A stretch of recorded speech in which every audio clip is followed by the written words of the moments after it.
boss. Ayan. Ano? Ayan. Buong salamin. Isuzu Crosswind 2005 pa ito mga boss.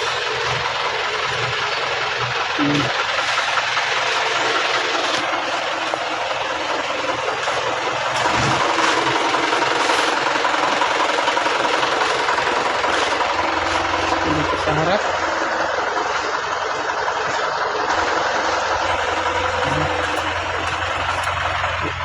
Ito hindi kaya naka-close, totally close. Ayan. Ayan. Super lamig ng 2005 model. Ang kanyang normal, nasa half lang ang kanyang temperature. Ayan, kita niya buong salamin. Okay.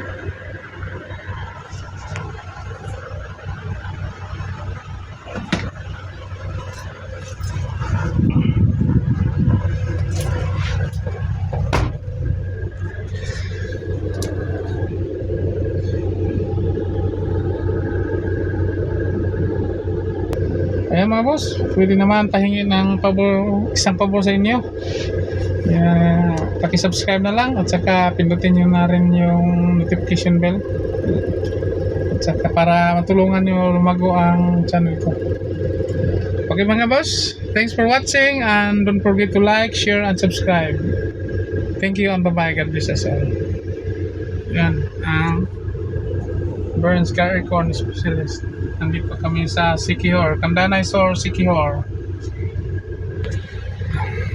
Yan. Kita nyo ang likod, mga boss.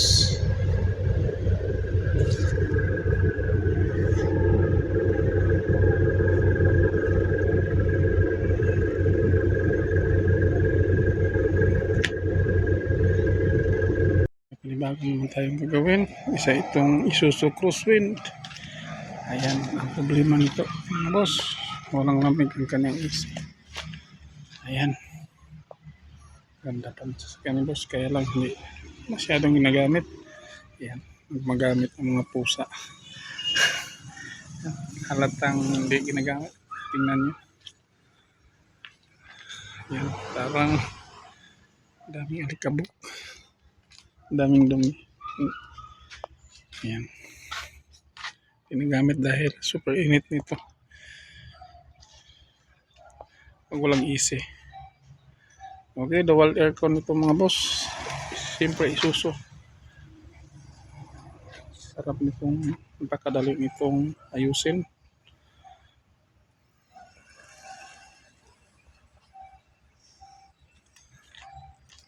Ito mga boss.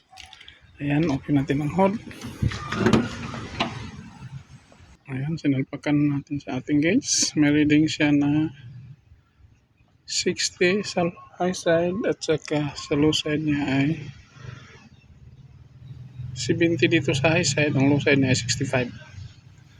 Okay mga boss. Ayan. Okay. I-leak test pa rin natin ito mga boss. Hanapin natin kung may leaking ba siya. Ito. Isa nakita natin problema mga boss.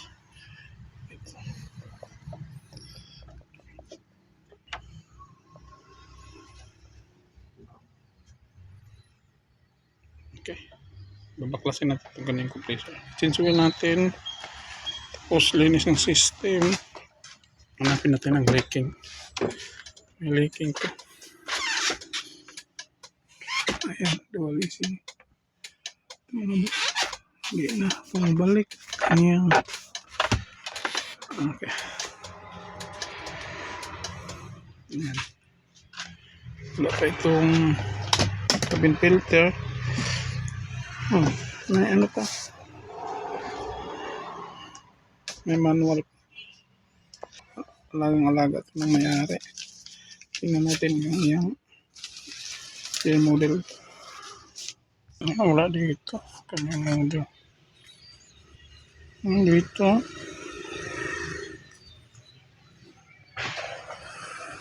productive May 3 2023. Dito. Bago to.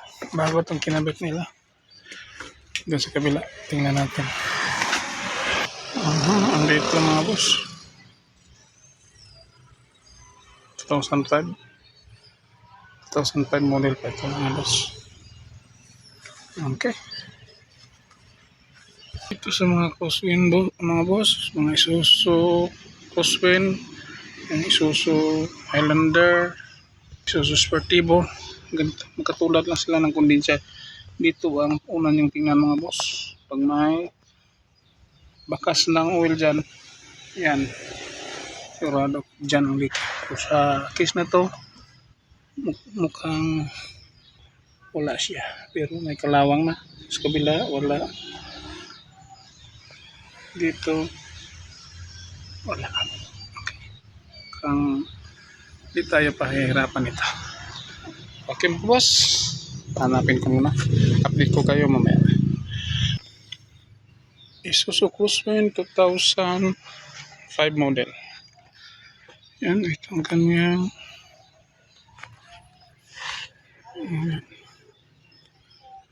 saan ba? Kanyang AC ito. Ito ang kanyang AC. AC cut. AC compressor, AC cut. It's back din. Okay. Starter. Yan. Tatlo AC din. Ito ang kanyang RR cooler sa likod, 20 amperes. Ito ang kanyang blower, 25 amperes. Ayan. Starter, 10 amperes, horn, 15. Okay.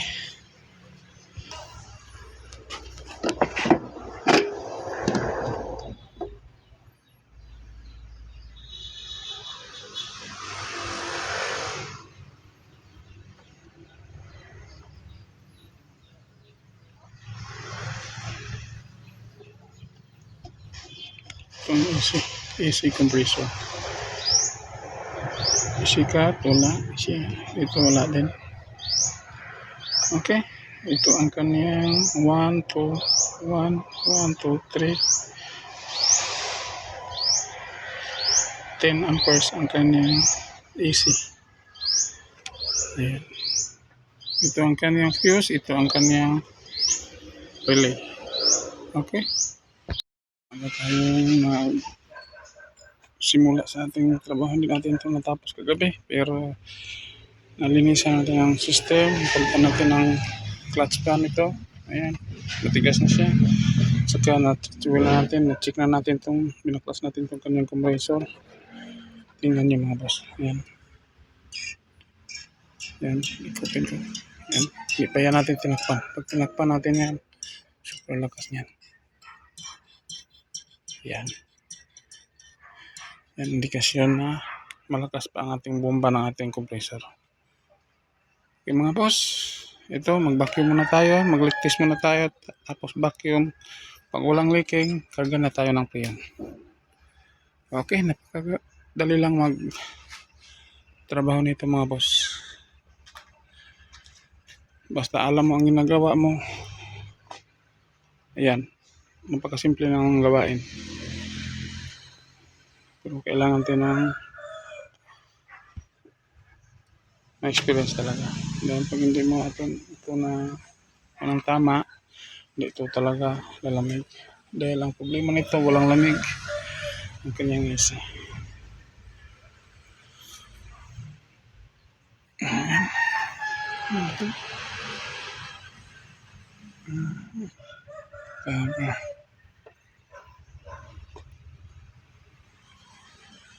Isuzu Crosswind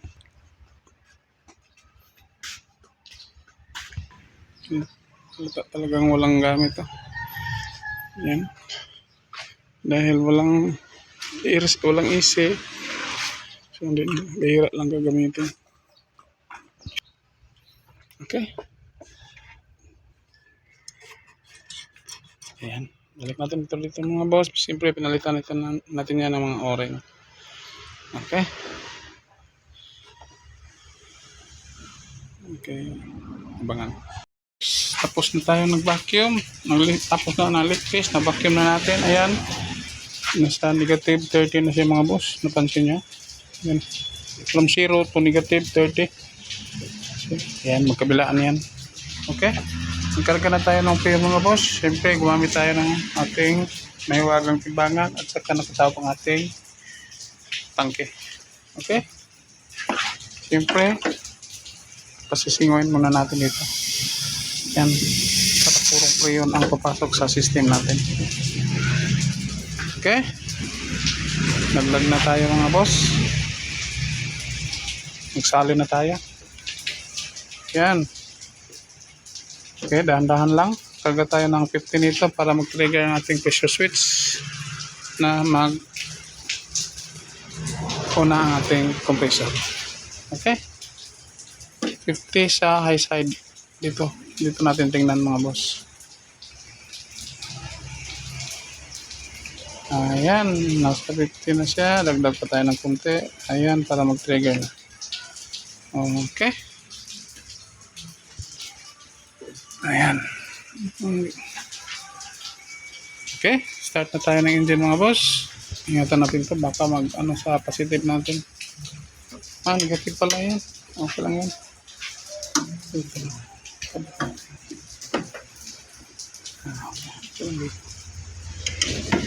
Hindi mo na kasi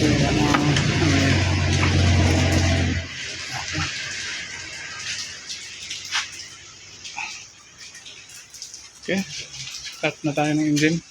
Check na natin, baka may ano dito. Ano mong naiwan ng mga tools. Ayan.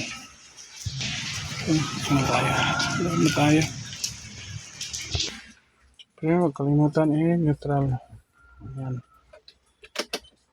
On. Ayan. Diyan pa ang ating mga tools. Hindi pa natin nailigpit. Okay. Start na tayo. Ayan.